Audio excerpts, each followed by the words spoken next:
صحبت اللہ والوں کی، صحبت اللہ والوں کی اللہ سے ملوا جاتی ہے، صحبت اللہ والوں کی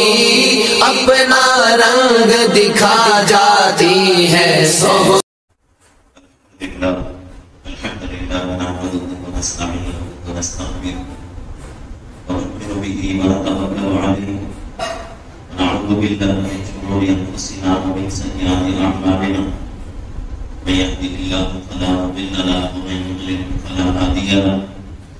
ونشهد ان لا اله الا الله وحده لا شريك له، ونشهد ان سيدنا وسندنا وحبيبنا ونبينا ومولانا محمدا عبده ورسوله،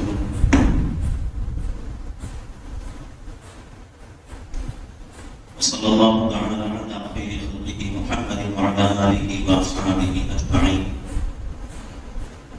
أما بعد.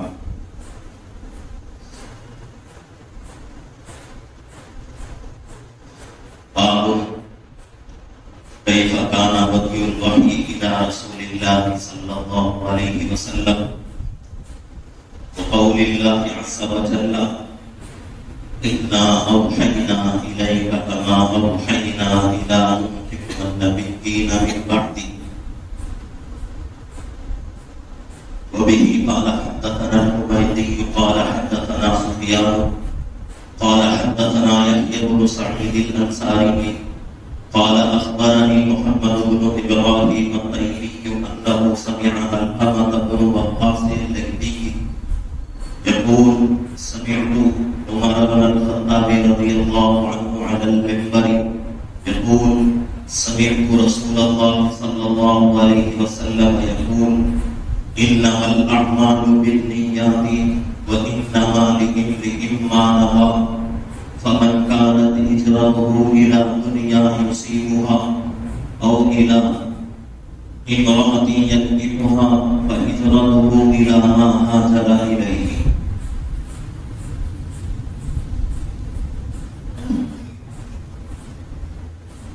الحمدللہ لاکھ احسان ہے، اس کا شکر ہے، اس کا فضل ہے کہ اللہ رب العزت نے ہمیں درس حدیث کی مجلس میں بیٹھنے کا وقت فرمایا ہے۔ یہ حدیث کی کتاب ہے جس کو بخاری شریف کہا جاتا ہے۔ بہت سارے لوگ تقریباً 90% سے زیادہ لوگ جو ہے بخاری شریف کو نہیں دیکھے ہوں گے۔ اسی طریقے سے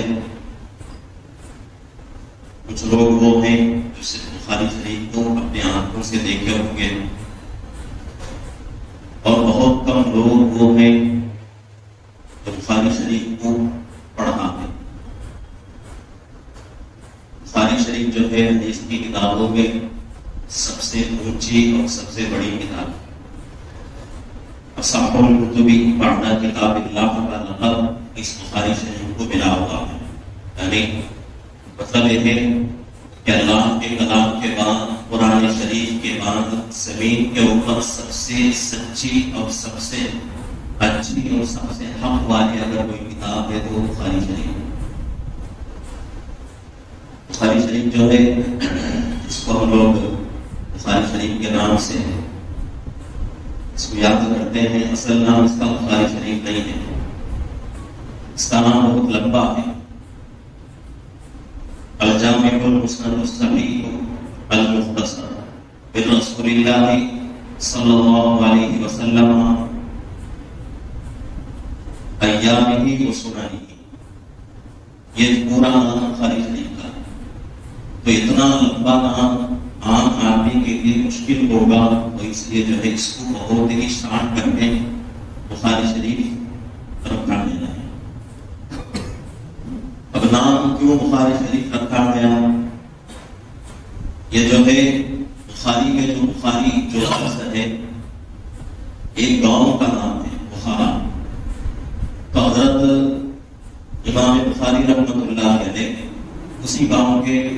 اسی علاقے کے رہنے والے تھے، تو اس لیے اس کا نام جو ہے بخاری شریف رکھا گیا۔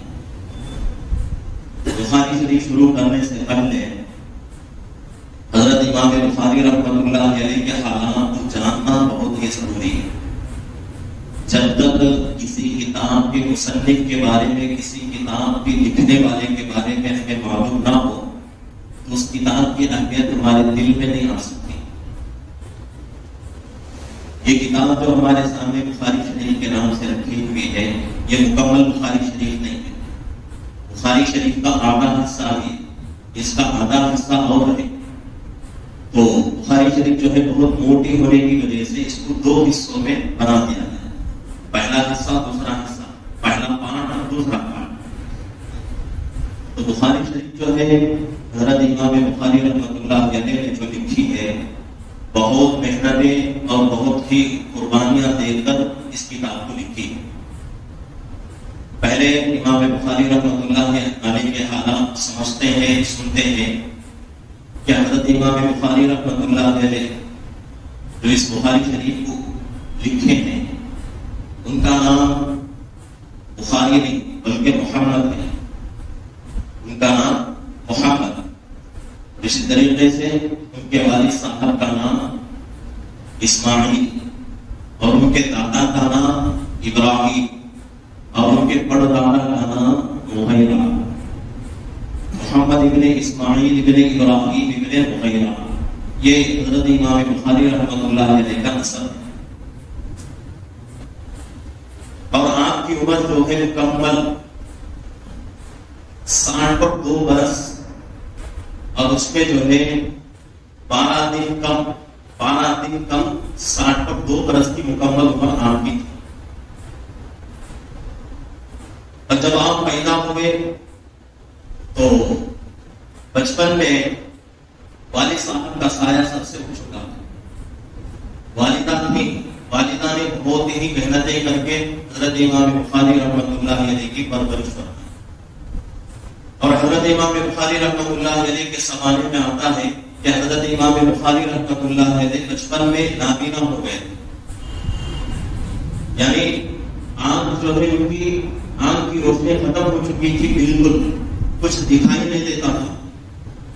اس کے بعد ان کی والدہ جو ہے بہت زیادہ آنکھ گزاری کرتی تھی اللہ کے سامنے اپنے بیٹے کے حق میں کہ اللہ میرا بیٹا جو ہے نابینا ہو چکا ہے، میرے بیٹے کی آنکھ کی روشنی ختم ہو چکی ہے، اے اللہ میرے بیٹے کو بصارت عطا۔ تو بہت لمبا زمانہ گزر گیا، اس میں ان کی والدہ جو ہے بہت ہی رو کے ہر دن جو ہے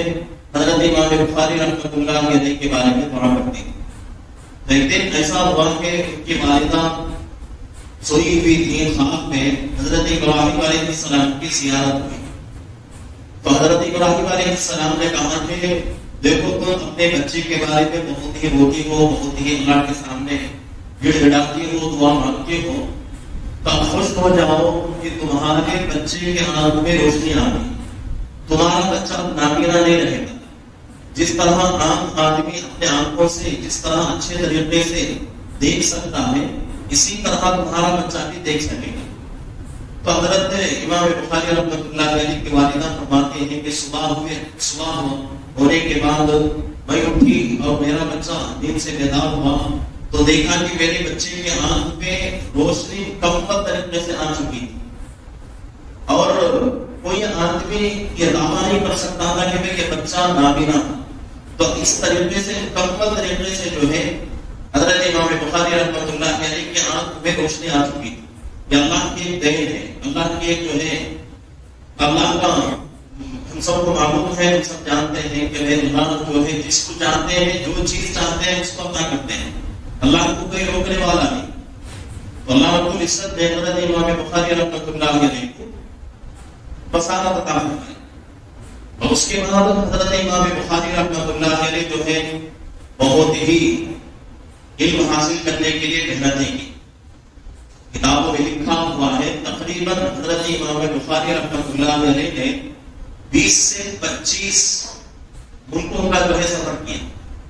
حدیث کا علم سیکھنے کے لیے، حدیث کا علم حاصل کرنے کے لیے 20 سے 25 ملکوں کا حضرت امام بخاری رحمۃ اللہ علیہ نے سفر کیا۔ اور بچپن میں جو ہے حدیثیں یاد کرنے کا حضرت کو بہت شوق تھا، بہت شوق سے حضرت جو ہے حدیثیں یاد کرتے تھے، اور اتنی محبت کی حدیثوں سے اس کی کوئی جو ہے مثال قائم نہیں ہو سکتی۔ تو بڑے بڑے اکابر اس وقت کے ان کے جو ہے درس میں شامل ہوتے تھے، ان کے سبق میں حاضری دیتے تھے، اور بڑی بڑی قربانیاں دے کر علم حدیث کو سیکھا۔ اور ایک واقعہ اس طرح آتا ہے کہ حضرت امام بخاری رحمۃ اللہ علیہ اور ان کی والدہ اور ان کے ایک بھائی، تین افراد جو ہے حج کے لیے روانہ ہوئے۔ حضرت امام بخاری رحمۃ اللہ علیہ ابھی چھوٹے بچے ہیں، تقریباً بلوغ کی عمر کو پہنچے یا بالغ ہو کر ابھی نئی زندگی ان کی شروع ہو چکی ہے۔ تو کل ملا کر بات یہ ہے کہ 15 یا 16 سال کے درمیان کے تھے حضرت امام بخاری رحمۃ اللہ علیہ۔ تو ان کی والدہ نے حضرت امام بخاری رحمۃ اللہ علیہ اور ان کے بھائی دونوں کو لے کر مکے کے لیے روانہ ہوئی حج کے لیے۔ تو حج کے احکام مکمل ہو گئے، حج ہو گیا، تو حضرت امام بخاری رحمۃ اللہ علیہ کی والدہ اور ان کے بیٹے جو تھے دوسرے، وہ دونوں واپس آ گئے اپنے شہر۔ حضرت امام بخاری رحمۃ اللہ علیہ وہی جو ہے قیام کر لیا۔ اپنی والدہ سے کہا کہ امی جان، میں جو ہے یہاں کے جو علماء ہیں، یہاں کے جو بڑے حضرات ہیں، ان سے میں جو ہے حدیثیں سیکھنا چاہتا ہوں، اس سے آپ روانہ ہو جائیے، میں جو ہے یہاں رہ کر علوم سیکھ کر اس کے بعد گھر واپس آؤں۔ تو حضرت امام بخاری رحمۃ اللہ علیہ کی والدہ اور ان کے بھائی دونوں نے وہاں سے اپنے گھر سفر جو ہے شروع کر دیا اپنے گھر کے لیے۔ حضرت امام بخاری رحمۃ اللہ علیہ وہی رہ کر جو ہے بہت سارے جو ہے اساتذہ کے پاس، بہت سارے محدثین کے پاس حدیث کا علم لیا۔ اب حضرت امام بخاری رحمۃ اللہ علیہ کی وفات یعنی دنیا سے کب گئے حضرت امام بخاری رحمۃ اللہ علیہ، کتابوں میں لکھا ہوا ہے کہ حضرت امام بخاری رحمۃ اللہ علیہ 62 برس کی عمر تھی، 12 دن کم تھے۔ 62 برس مکمل ہونے کے لیے 12 دن کم تھے، اور 12 دن کم پورے 62 برس ہونے کے لیے۔ تو اس کے بعد حضرت امام بخاری رحمۃ اللہ علیہ جو ہے دنیا سے پردہ فرمانے، آپ کے دنیا سے پردہ فرمانے کا واقعہ اس طرح پیش آیا کہ جس جگہ آپ رہتے تھے اس جگہ ایک حاکم تھا، ایک جو ہے مسلمان جو ہے بادشاہ تھا، اس نے تقاضا کیا کہ امام صاحب آپ جو ہے بڑے بڑے لوگوں کو، بڑے بڑے جو ہے مجمع کو جو ہے حدیث پڑھاتے ہو، یہ کرو کہ کچھ وقت نکال کر میرے گھر پر آؤ، آ کر میرے بچوں کو ادب سے جو ہے حدیث کا درس دو۔ حضرت امام بخاری رحمۃ اللہ علیہ نے اس سے منع فرما دیا اور کہا کہ یہ حدیث کے علم کے خلاف ہے کہ پڑھانے والا جو ہے حدیث پڑھانے والا، حدیث جو ہے بہت اونچی نعمت ہے اور اس کو پڑھانے والا بھی بہت اونچا اور اس کی قدر بھی بہت ہی اہمیت ہے، لیکن اگر میں آگے تمہارے گھر میں تمہارے بچوں کو پڑھاؤں گا تو حدیث کی علم کی اہمیت گھٹ جائے گی اور حدیث پڑھانے والے کی قدر جو ہے وہ گھٹ جائے گی، تو اس لیے میں نہیں پڑھا سکتا۔ اگر آپ کے بچوں کو تم پڑھانا چاہتے ہو تو جو مجمع رہتا ہے حدیث کے درس کا، اس مجمع میں بھیج دو، تمہارے بچوں سے بڑے بڑے لوگ جو ہے اس درس میں آتے ہیں، آپ کے بچوں کے لیے کیا پریشانی ہے۔ تو حاکم تھا اور بادشاہ تھا، تو جو ہے انانیت تھی اس کے اندر، تو اس نے انکار کر دیا اور کہا کہ نہیں، اس طرح نہیں ہو سکتا، میرے بچے دوسروں سے الگ ہیں، میرے بچوں کو الگ سے جو ہے پڑھانے کی ضرورت ہے۔ تو حضرت امام بخاری رحمۃ اللہ علیہ نے اس کو قبول نہیں کیا۔ تو اب جو ہے حضرت امام بخاری رحمۃ اللہ علیہ جب قبول نہیں کیے تو اس نے ایک چال چلی کہ بھئی امام بخاری رحمۃ اللہ علیہ کا جو مقام ہے پورے دنیا میں عام ہو چکا تھا، معلوم ہو چکی تھی بات، اب کوئی جو ہے اور چارہ نہیں ہے حضرت امام بخاری رحمۃ اللہ علیہ کو اس بہانے سے وہاں سے بھیجنے کا۔ تو اس نے کیا کیا، کچھ علماء کا استعمال کر کے اس نے کیا کیا، قرآن کے بارے میں خلق قرآن کے اوپر مسئلہ اٹھا تھا اس وقت۔ مسئلہ یہ ہے کہ قرآن جو ہے اللہ کی مخلوق ہے یا اللہ کی صفت ہے، تو اس کے اوپر مسئلہ اٹھا۔ تو اس زمانے کے جو بڑے بڑے اکابر موجود تھے، بڑے بڑے محدثین موجود تھے، ان تمام حضرات کا ایک ہی فتویٰ تھا کہ بھئی قرآن جو ہے مخلوق نہیں ہے، قرآن مخلوق نہیں ہے، قرآن اللہ کی صفت ہے، اور مخلوق اس لیے نہیں ہے کہ مخلوق وہ ہوتی ہے جس کے اوپر فنا آتا ہے، یعنی مخلوق قیامت کے قریب فنا ہو جائے گی، لیکن اللہ کے کلام کو فنا نہیں ہے، اللہ کا کلام ختم نہیں ہوگا، تو اس لیے اس کو جو ہے ہم مخلوق نہیں کہیں گے بلکہ اللہ کی صفت کہیں گے، اللہ کے اندر سے نکلی ہوئی چیز ہے۔ تو اس کے اوپر جو ہے آپ کے اوپر الزام لگا کر آپ کو جو ہے وہاں سے نکال دیا،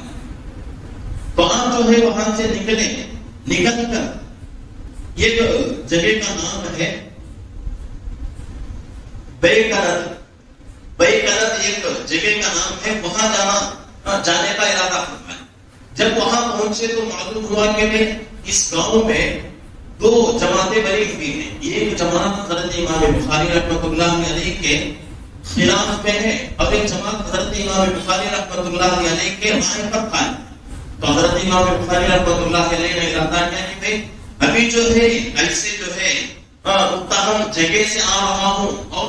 اگر یہ جگہ بھی جو ہے متہم ہے، یعنی اس جگہ کے اوپر بھی میرے اوپر جو ہے الزام ہے اور میرے ذات کو نشانہ بنایا گیا ہے، تو اسے جو ہے جگہ میں کیسے رکوں؟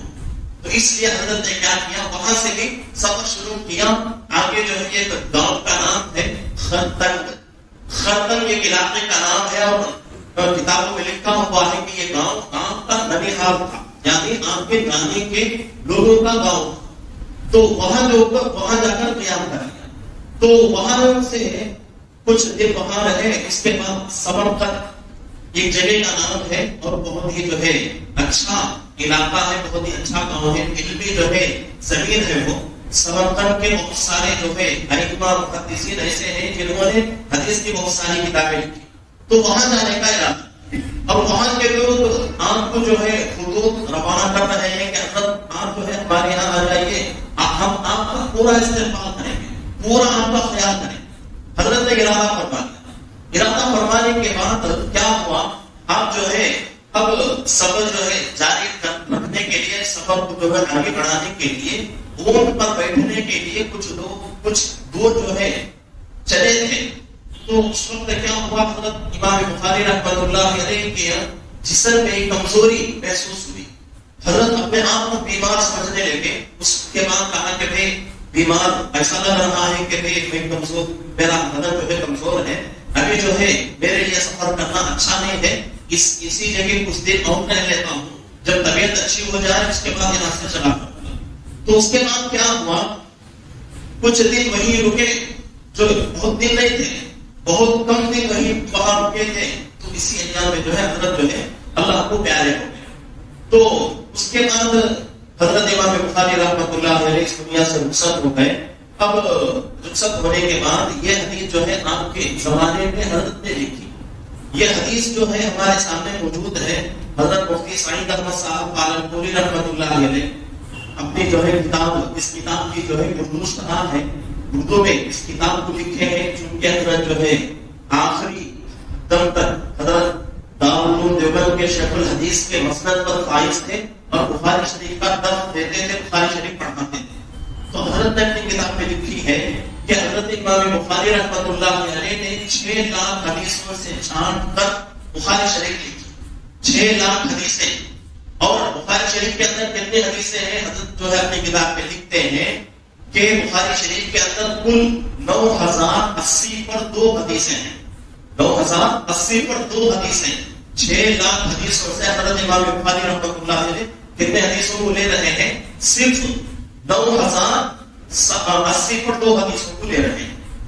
اب امام بخاری رحمۃ اللہ علیہ نے جب کتاب کو لکھنے کا ارادہ کیا تو حضرت امام بخاری رحمۃ اللہ علیہ کا عمل کتاب میں لکھا ہوا ہے کہ ایک حدیث کو لکھنے کے لیے حضرت کیا کرتے تھے، وضو کرتے تھے اور 2 رکعت صلاۃ الحاجہ پڑھ کر ایک حدیث کو نقل کرتے تھے، ایک حدیث کو لکھتے تھے۔ تو امام بخاری رحمۃ اللہ علیہ نے 9080 پر 2 حدیثوں کو لکھنے کے لیے کتنے رکعتیں پڑھی، 18,000 رکعتوں سے بھی زیادہ نمازیں پڑھی صرف بخاری شریف لکھنے کے لیے۔ تو اتنا جو ہے مجاہدہ کر کے حضرت امام بخاری رحمۃ اللہ علیہ نے کتاب کو لکھا ہے۔ ابھی کتاب جو ہے ہمارے سامنے موجود ہے، اور یہ کتاب کوئی معمولی کتاب نہیں ہے۔ آپ حضرات کی جو ہے ایک مرتبہ کتاب کا مطالعہ کر لیں، یہ اوپر کا لیکن اندر جو ہے بالکل پورے حروف ملے ہوئے نظر آتے ہیں، پورے حروف ملے ہوئے نظر آتے ہیں. اور یہ جو ہے ہر آدمی کے لیے مناسب نہیں ہے، ہر آدمی جو ہے اس کو نہیں پڑھ سکتا. اگر کوئی آدمی جو ہے حافظ قرآن میں لے لیا اس کو، تب بھی حافظ قرآن بھی پریشان ہو جائے، یہ کیا ہے، اتنی باریک باریک حروف ہے، اور اسی طریقے سے اس میں جو ہے یہ بارڈر لگا ہوا ہے، اس کے اوپر اور ایک بارڈر ہے، اس کے اوپر اور ایک بارڈر، تو 3 بارڈر جو ہے اس کے لگے ہوئے ہیں ایک ایک صفحے میں. تو حضرت امام بخاری رحمۃ اللہ علیہ نے اتنی محنت کر کے اس حدیث کو، اس کتاب کو لکھا، اور اس میں سے 3 بارڈر ہے، اس میں سے جو ہے بیچ کا جو بارڈر ہے یہی جو ہے حدیث ہے،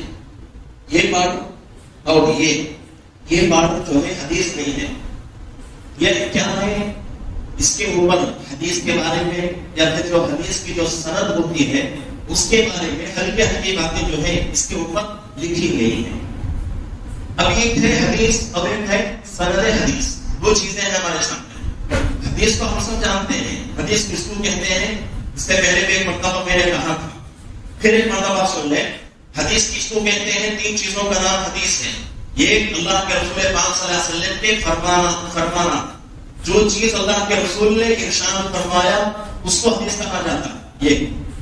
اور دوسری چیز افعال رسول، یعنی جو کام اللہ کے رسول نے کر کے امت کے سامنے دکھایا وہ حدیث. اور تیسری چیز وہ چیز جو صحابہ نے اللہ کے رسول کے سامنے کیا، اللہ کے رسول نے اس کو منع نہیں کیا،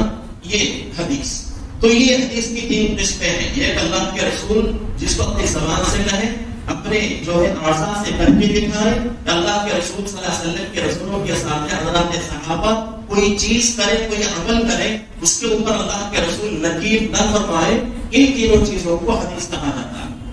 اب اس کے بعد مسئلہ ہے سند حدیث کا، یعنی اب جو ہے یہاں ابھی میں نے فوراً جو شروع کیا ہے کیا ہے، وہ بھی قال حدثنا الحميدي قال حدثنا سفيان قال حدثنا يحيى بن سعيد الانصاري قال اخبرني محمد بن ابراهيم التيمي انه سمع علقمة بن وقاص الليثي يقول سمعت، یہاں تک وقاص الليثي، یہاں تک جو ہے اس کو جو ہے حدیث نہیں کہتے، یہ حدیث کی سند ہے. حدیث کہاں سے شروع ہوتی ہے، يقول سمعت عمر بن الخطاب رضي الله عنه على المنبر يقول سمعت رسول اللہ صلی اللہ علیہ وسلم، یہاں سے جو ہے حدیث شروع ہوتی ہے کہ میں نے اللہ کے رسول پاک صلی اللہ علیہ وسلم کو فرماتے ہیں کہ سنا. اللہ کے رسول پاک صلی اللہ علیہ وسلم فرما رہے تھے انما الاعمال بالنیات وانما لامرئ ما نوى. یہ جو ہے حدیث ہے. اس سے پہلے کی جو چیزیں ہمارے سامنے بیان ہوئی اس کو حدیث کی سند کہا جاتا ہے. سند کیا ہے، یہ چیز جو ہے میں ایک چیز آپ کے سامنے نقل کر رہا ہوں، وہ چیز میں کسی سے سنا ہوں گا یا پھر کسی سے پڑھا رہا ہوں گا، اور جس سے میں پڑھا ہوں وہ چیز انہوں نے کسی اور سے پڑھا ہوگا، اور وہی چیز انہوں نے کسی اور سے پڑھا ہوگا. تو یہ حدیث سے پہلے جو نام ہمارے سامنے ناموں کا تذکرہ ہو رہا ہے اس کو سند کہا جاتا ہے. جیسا کہ ہر عالم جو ہے، جو عالم ہوتا ہے اس کے لیے سند دی جاتی ہے. یہ سند جو ہے حدیث کی کتاب کو بیان کرنے کی اجازت ہے. اس کے اندر جو ہے اب جو میں پڑھ رہا ہوں میرے سے لے کر حضرت شاہ ولی اللہ محدث رحمۃ اللہ علیہ تک سند مکمل رہتی ہے. میں نے اس بخاری شریف کو میرے استاد شیخ و مربی حضرت الاستاذ حضرت مفتی احسان صاحب قاسمی دامت برکاتہ حضرت سے میں نے اس کتاب کو پڑھی. حضرت نے حضرت مولانا شیخ عبدالحق اعظمی رحمۃ اللہ علیہ محدث دارالعلوم دیوبند حضرت سے جو ہے میرے استاد نے پڑھا. انہوں نے حضرت مولانا شیخ زکریا صاحب رحمۃ اللہ علیہ سے اس حدیث کو پڑھا. حضرت شیخ زکریا صاحب رحمۃ اللہ علیہ نے اپنے استاد محترم حضرت مولانا خلیل احمد سہارنپوری رحمۃ اللہ علیہ سے پڑھا. حضرت مولانا خلیل احمد سہارنپوری رحمۃ اللہ علیہ نے اپنے استاد حضرت مولانا مملوک علی صاحب رحمۃ اللہ علیہ سے پڑھا. اور حضرت مولانا مملوک علی صاحب رحمۃ اللہ علیہ نے اس بخاری کو اس حدیث کو اپنے استاد حضرت مولانا رشید الدین صاحب رحمۃ اللہ علیہ سے پڑھا، اور حضرت مولانا رشید الدین صاحب رحمۃ اللہ علیہ اس حدیث کو اپنے استاد حضرت شاہ عبد العزیز رحمۃ اللہ علیہ سے پڑھا، اور حضرت مولانا شاہ عبد العزیز رحمۃ اللہ علیہ نے اس حدیث کو اپنے استاد حضرت مولانا شاہ ولی اللہ محدث کبیر دہلوی رحمۃ اللہ علیہ سے پڑھا۔ یہ جو ہے سند ہے، حدیث کی جو ہے 3 سندیں ہوتی ہیں، ایک سند حضرت مولانا شاہ ولی اللہ محدث دہلوی رحمۃ اللہ علیہ تک، اور ایک سند جو کتاب میں ہم جو ہے پڑھ رہے ہیں، چاہے بخاری ہو، چاہے مسلم ہو، چاہے ترمذی ہو، چاہے ابن ماجہ ہو، چاہے نسائی شریف ہو، چاہے اور کوئی کتاب ہو، تو حضرت مولانا شاہ ولی اللہ محدث دہلوی رحمۃ اللہ علیہ سے لے کر اس کتاب تک جو سند ہے وہ ایک سند۔ اب تیسری سند کتاب کے اندر موجود رہتی ہے، حدیث کی جو بڑی کتابیں ہیں ہر کتاب کے اندر حدیث کی سند موجود رہتی ہے، خصوصاً صحیح ستہ کی جو حدیثیں ہیں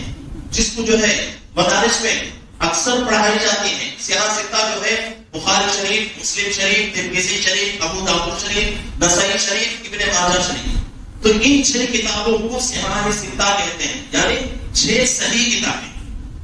اور بھی بہت ساری کتابیں ہیں، تو ان تمام کتابوں میں ان کتاب لکھنے والوں سے لے کر اللہ کے رسول پاک صلی اللہ علیہ وسلم تک کہ انہوں نے کس سے حدیث لی، انہوں نے کس سے حدیث لی، انہوں نے کس سے حدیث لی، تو وہ پوری سند جو ہے کتابوں میں موجود رہتی ہے۔ تو یہ سند جو ہے اس کے اوپر یہودی اتنا پریشان ہے آج سے کئی سالوں سے پریشان ہے، اور ہمارے جو علماء ہیں اور ہمارے بڑے بڑے جو علماء ہیں، جتنا علم ہمارے علماء کے پاس ہے اتنا ہی، اور یہ جملہ میں کہوں تو کوئی مبالغہ نہیں ہوگا، ہمارے سے بھی زیادہ علم قرآن حدیث کا یہودیوں کے پاس ہے، ہمارے سے بھی زیادہ علم یہودیوں کے پاس ہے قرآن حدیث کا۔ اور وہ لوگ جو ہے جو بھی کام کرتے ہیں قرآن حدیث کو سامنے رکھ کر ہی کرتے ہیں، قرآن حدیث ان کا ٹارگیٹ ہے، تو لیکن تمام محنتیں وہ لوگ کر رہے ہیں، لیکن سند جو ہے ان کی وہ ناقص ہو رہی ہے، سند جو ہے ان کی ناقص ہو رہی ہے، اس لیے کہ قرآن ہو یا حدیث ہو، قرآن پڑھنا اصل نہیں ہے، حدیث پڑھنا اصل نہیں ہے، قرآن حدیث پڑھنے کے جو سند ہمیں بدلگام ہو رہی ہے وہ سند اصل ہے۔ بھئی یہ حدیث ہے، کوئی آدمی آ رہا ہے سنا رہا ہے، آدمی کو کوئی اعتبار نہیں، اب ہر کسی کی جو ہے نقل کی ہوئی بات کو ہم نہیں لیں گے، لیکن حدیث کے اندر جو حدیثیں کتابوں میں جو حدیثیں موجود ہیں تو ان حدیثوں کی کچھ جو ہے درجات ہیں، یہ جو ہے صحیح ہے اور اسی طریقے سے غریب ہے، اور صحیح ذاتی بھی ہے، صحیح غیری بھی ہے، موضوع حدیث ہے، تو حدیث کی جو ہے بہت ساری قسمیں ہیں، تو وہ قسمیں کیوں ہوتی ہیں؟ سند جو حدیث کے جو الفاظ ہیں ان میں کوئی شک نہیں، حدیث جو نقل کی جا رہی ہے اللہ کے رسول کی اس میں کوئی شک نہیں، لیکن نقل کرنے والے کے اوپر شک، نقل کرنے والے کے اوپر شک ہے۔ ابھی جو ہے یہ چیز تو ہمیں معلوم نہیں، اس لیے کہ ہمارے سامنے محنتیں نہیں کی، لیکن جب حدیث کے اوپر کام ہو رہا تھا تو اس وقت حدیث لینے والے اس چیز کو مانتے تھے کہ بھئی فلاں آدمی سے میں حدیث لے رہا ہوں، یہ آدمی کے اندر کوئی چھوٹا بڑا موجود ہے، بڑا بڑا دور کی بات، بڑا بڑا تو بہت دور کی بات، اگر کوئی آدمی زندگی میں ایک مرتبہ بھی جھوٹ بول دے، زندگی میں ایک مرتبہ بھی جھوٹ بول دے تو اس آدمی کی جو حدیث ہوتی ہے اس کے نام سے جو سند آتی ہے، اس کے نام سے جو حدیث نقل ہوتی ہے، اس حدیث کو پہلے درجے پر نہیں رکھا جائے، کیوں؟ اس لیے کہ نقل کرنے والا زندگی میں ایک مرتبہ جھوٹ بولا، تو ایسی بہت ساری چیزیں ہیں، تو سند جو ہے بہت ہی ضروری ہوتی ہے، اور یہ سند جو ہے اسی کے اوپر جو ہے ہماری حدیث بھی ہے، ہمارے قرآن بھی ہے، اور ہمارا شفا بھی ہے۔ اور حضرت شاہ ولی اللہ محدث دہلوی رحمۃ اللہ علیہ یہ ایسے محدث کبیر ہیں کہ ہمارے بر صغیر کے جتنے بھی علماء بخاری شریف پڑھ رہے ہیں کسی بھی مسلک کے، چاہے حنفی مسلک کے، چاہے شافعی مسلک کے، چاہے جو ہے مالکی مسلک کے، چاہے جو ہے حنابلہ مسلک کے، چاہے اہل حدیث کے ہوں، چاہے جو ہے جماعت اسلامی کے ہوں، کوئی بھی ہو، ہر عالم کا واسطہ حضرت سے کریم سامنے جانا پڑے گا، حضرت کے بغیر کسی عالم کی سند مکمل نہیں ہو سکتی. ہمارے ہندوستان کے اندر علم حدیث لانے والے حضرت شاہ ولی اللہ محدث دہلوی رحمۃ اللہ علیہ. حضرت کے زمانے میں لکھا گیا ہے کہ حضرت بہت ذہین تھے. 60 برس کی عمر میں حضرت نے پورا قرآن مکمل لکھ کر دیا. پورا قرآن لکھ ہو گیا. 15 سال میں جتنے علوم چاہیے تھے پورے علوم پڑھ لیے. اس کے بعد 15 سال کے بعد فوراً حضرت جو ہے حدیث کا درس دینا شروع کر دی.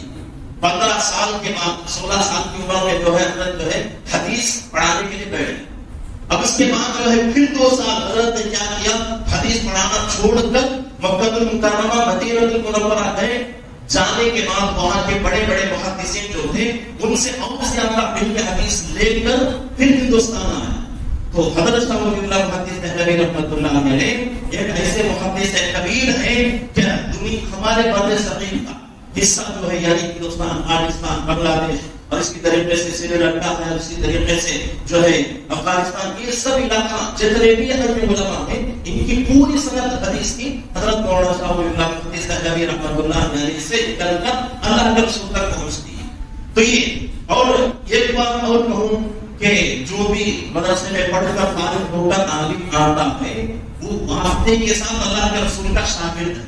وہ واسطے کے ساتھ اللہ کے رسول کا شاگرد ہے. ابھی جو ہے میں نے حضرات کے سامنے پڑھی ہے حدیث, میں نے جو ہے اپنے استاد سے پڑھا, انہوں نے ان کے استاد سے, انہوں نے ان کے استاد سے پڑھ کر حضرت امام بخاری رحمۃ اللہ علیہ سے اس حدیث کو لی تھی. اب حضرت امام بخاری رحمۃ اللہ علیہ فرما رہے ہیں کہ وہ بھی قال حدثنا الحمیدی, میں نے شیخ حمیدی رحمۃ اللہ علیہ سے اس حدیث کو لی. حضرت شیخ حمیدی رحمۃ اللہ علیہ نے سفیان رحمۃ اللہ علیہ سے اس حدیث کو لی, اور سفیان رحمۃ اللہ علیہ نے یحییٰ ابن سعید الانصاری سے اس حدیث کو لی, اور حضرت یحییٰ ابن سعید الانصاری محمد ابن ابراہیم التیمی سے اس حدیث کو لی. انہوں نے اس حدیث کو سنا علقمہ ابن وقاص سے, علقمہ ابن وقاص سے اس حدیث کو سنا. انہوں نے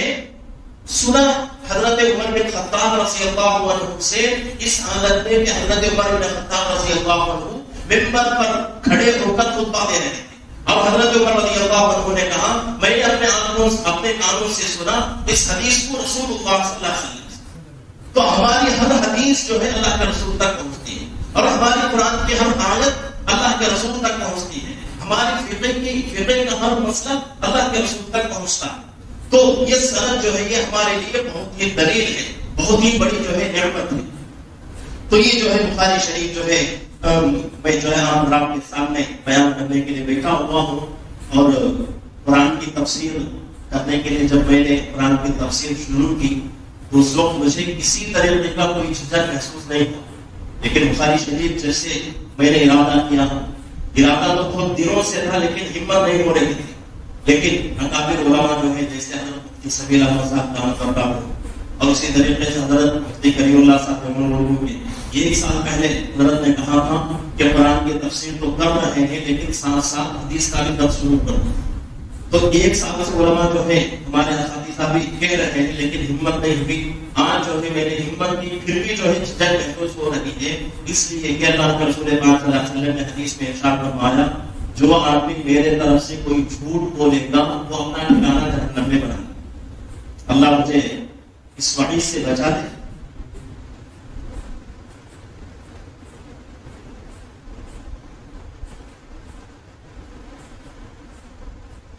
اس لیے کہ حدیث کا درس دینا بہت بڑی ذمہ داری ہوتی ہے, اور اللہ کا میں شکر ادا کرتا ہوں کہ اللہ رب العزت نے مجھے توفیق عطا فرمائی. اور یہ اور بات میں کہہ دوں کہ جو بھی میں تفسیر کر رہا ہوں حدیث جو ہے ابھی شروع کیا ہوں, یہ تمام جو ہے ایک 5-7 منٹ کا وقت جو ہے لینا چاہتا ہوں, اجازت چاہتا ہوں سارے مجلس سے کہ جب میں پڑھ رہا تھا دور حدیث میں تھا تو اس وقت جو ہے بہت سارے علماء ایسے ہوتے ہیں دور حدیث میں آنے کے بعد اللہ کے رسول کی زیارت نصیب ہوتی ہے. وجہ کیا ہے کہ بھائی صبح سے شام تک ان کا کام حدیث پڑھنا, حدیث سننا, یہی کام رہتا ہے, اس کا کام نہیں رہتا. یہ حدیث جو ہے ہمارے سامنے موجود ہے، تو اس کی یہ جتنی موٹی ہے اتنی موٹی اس کا اور حصہ ہے، صرف یہ کتاب جو ہے اس کی ڈبل ہو رہی ہے، تو اور کتابیں جو ہے جیسا کہ مسلم شریف ہے وہ بھی اس کی جو ہے دگنی ہے، ابو داؤد شریف وہ بھی اس کی دگنی ہے، ترمذی شریف وہ بھی، اور اسی طریقے سے ابن ماجہ اور نسائی شریف یہ تو جو ہے کچھ چھوٹے حدیث کی کتابیں ہیں، اور اسی طریقے سے احادیث شریف بھی پڑھائی جاتی ہے، محمد نوالی محمد امام محمد یہ جو ہے حدیث کی کتابیں پڑھائی جاتی ہے، تو پڑھنے والا جو ہے پورے دل کے خوش و خصوص کے ساتھ جو عالم دور حدیث میں آتا ہے، اللہ کے رسول پاک صلی اللہ علیہ وسلم کی کسی بھی حال میں اس کو زیارت نصیب ہو جاتی ہے۔ تو دور حدیث شریف کے اندر جب میں تھا ہولی کورس کا آخری سال تھا، میرے والد صاحب کی ایک خواہش تھی کہ عالم بننے کے بعد افتاء کیا جائے، مفتی کورس پر، لیکن مفتی بننے کے لیے میں تیار نہیں تھا۔ وجہ کیا تھی کہ ہمارے علاقے میں کوئی اس سے بڑے مفتی نہیں ہے، تو یہ بڑی ذمہ داری میرے کاندھے پر آئے گی، تو میں کیسے اس کو جو ہے نبھا سکوں گا۔ تو لیکن حضرت میرے والد صاحب جو ہے والدہ سے بار بار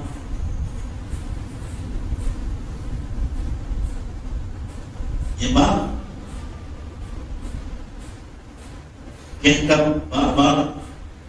اس سے کہا تھا کہ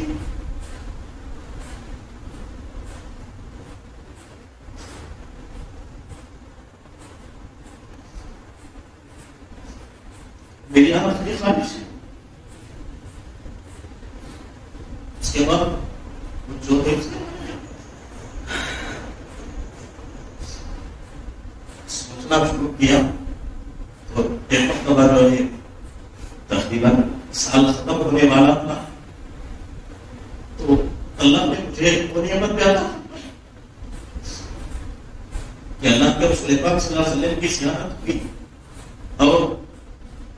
اللہ کے رسول کے ساتھ 4 صحابہ، چاروں خلفاء، حضرت ابوبکر رضی اللہ عنہ، حضرت عمر، حضرت عثمان، حضرت علی رضی اللہ عنہ، ان 4 صحابہ کی زیارت ہوئی، اور حضرت اللہ کے رسول پاک صلی اللہ علیہ وسلم میں نے سامنے دیکھا چبوترے کے اوپر بیٹھے ہوئے ہیں، اور ایک دم جو ہے سفید لباس پہنے ہوئے ہیں، اور بیٹھنے کا انداز اللہ کے رسول پاک صلی اللہ علیہ وسلم کا آج بھی وہ خواب جو ہے جس طرح دیکھا وہ اسی طرح ہر چیز اس کی مجھے یاد، اللہ کے رسول پاک صلی اللہ علیہ وسلم اس حالت میں بیٹھے ہوئے تھے، اور دونوں ہاتھ اسی طرح رکھے ہوئے تھے۔ تو مجھے بلایا گیا، اللہ کے رسول نے پوچھا کہ بھائی کس جماعت میں پڑھتے ہو؟ تو میں نے کہا کہ حضرت دور حدیث شریف میں ہو۔ تو حضرت نے کہا کہ چلو اچھی بات ہے، دور حدیث میں حدیث کا پڑھ رہے ہو، اس کے ساتھ ساتھ مفتی کورس کی کتاب پڑھاؤ، مفتی کورس کی کتاب پڑھاؤ۔ میں نے کہا کہ حضرت ایسی چیز جس کو میں نے زندگی میں کبھی نہیں دیکھا، کبھی نہیں دیکھی، اور اس کو نہیں پڑھا، وہ چیز آپ کے بارے میں حکم دیا جا رہا ہے کہ پڑھاؤ۔ اور 4 خلفاء جو نیچے بیٹھے تھے ان 4 نے کہا کہ اللہ کے رسول بچہ جو ہے اس سے واقف نہیں ہے، وہ چیز بچے کے لیے نہیں ہے، نہیں ہو سکے گا۔ تو حضرت نے کہا کہ دنیا کے اندر کوئی چیز ایسی نہیں ہے جو بندے کے لیے مشکل ہو، اللہ ہے کہ بندہ جو ہے اللہ کا نام لے کر شروع کر دے۔ تو حضرت نے کہا کہ نہیں، پڑھانا پڑے گا، اور آپ جو ہے کل سے ہی جو ہے پڑھانا شروع کر دیں۔ اس کے بعد میں وہاں سے واپس آیا، وہاں سے واپس آنے کے بعد دن ختم ہو گیا، اور دوسرے دن جو ہے پڑھانے کے لیے میں جا رہا ہوں۔ جاتے ہوئے